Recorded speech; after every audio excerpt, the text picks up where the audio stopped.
Hey there, Parker Reed here, and welcome to PR Media, your home for everything movies and music through my eyes. And today we have a review of the brand new Taylor Swift album, Evermore. Evermore is the second full-length studio album from Taylor Swift in 2020, one of the bright spots of the year amid all the pandemic madness, and it comes as a surprise just as Folklore did in the summer of this year. So yesterday morning I woke up and there was news that there was going to be another Taylor Swift album, just like what happened in July, and Folklore was a critical and commercial success.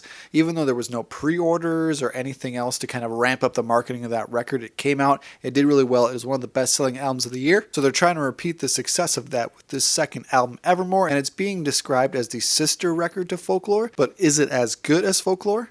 Let's find out. Evermore comes in at just over an hour and 15 songs, so a little bit shorter than Folklore was, but that's okay because I thought Folklore was a little bit bloated and the songwriting variety was a little bit lacking on Folklore. So Evermore opens up with the song Willow, and this has a kind of Lord of the Rings-esque vibe to it, and the music video is a continuation of the Cardigan music video, so it's very good if you want to check that out.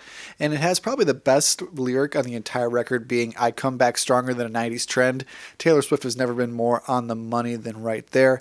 And overall, this song is very fun. It's very different than anything we heard on Folklore. You'd think with a title like Folklore, we would have heard some like Lord of the Rings-esque, like Middle Earth sounding music, but this song hits it right on the head there, and it's a great opening track to Evermore. Next up we have the song Champagne Problems, and it opens up with some beautiful piano lines. I think the standout part of this song is the bridge in which she says she would have made a beautiful bride, it's a shame she's fucked in the head. And Taylor Swift on both Folklore and this album, she delivers some of the most explicit lyrics that she's ever delivered, and I love that about her. That makes her feel more real and more alive, and I really enjoyed that part of that. And overall this song has a fantastic flow and a fantastic melody.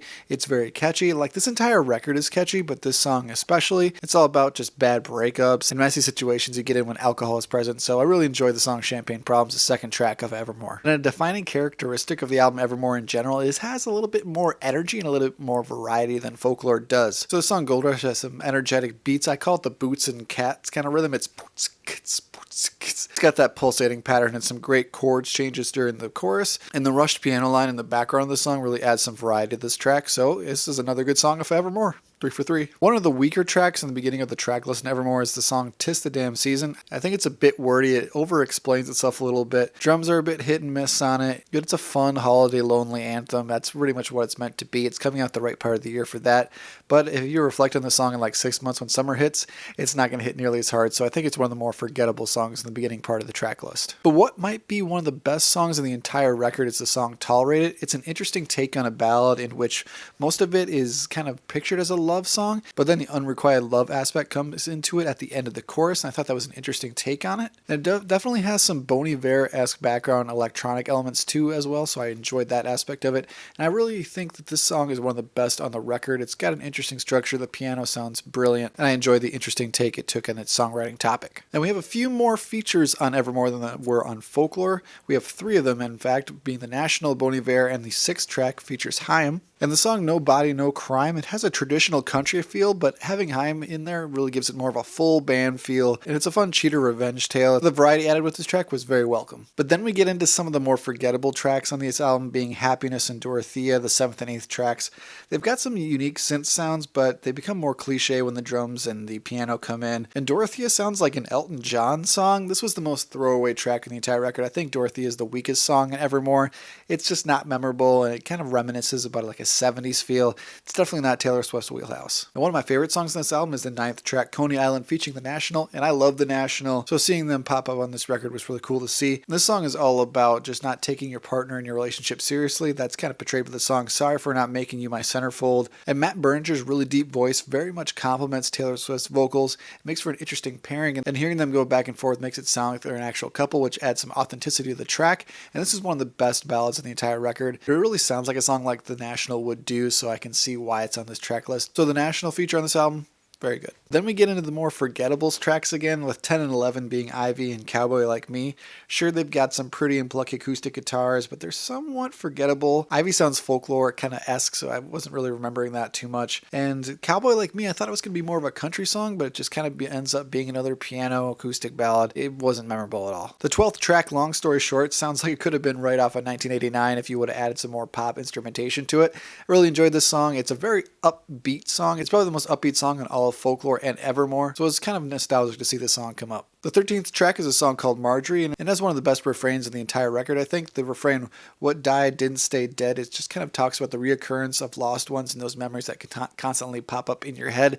And that was a cool, different songwriting topic than she's tackled previously. But the beginning kind of sounds like The Who's Baba O'Reilly. It was a weird kind of reference to put in there, but an enjoyable one overall. So I enjoyed the melody on this track, I enjoyed the refrain, and it was a fun change of pace songwriting-wise. The second to last song is the song called Closure, and interestingly enough, this isn't the last track. You'd think a song Closure would be kind of a poetic way to end these two different records, but it is a bitter breakup song and has a very Bon Iver-esque kind of style to it as well. There's a lot of Bon Iver references on this entire record, and that's okay with me. I love Bon Iver. They're from my home city of Eau Claire, Wisconsin, where this is being filmed right now, so any reference to them I'm cool with, and this would have been a nice closing song just from a title perspective, but the last track is one of the strongest on the album, and I'm glad that it ended it. The last song, of course, is Evermore, featuring the almighty Justin Vernon and Bon Iver and company.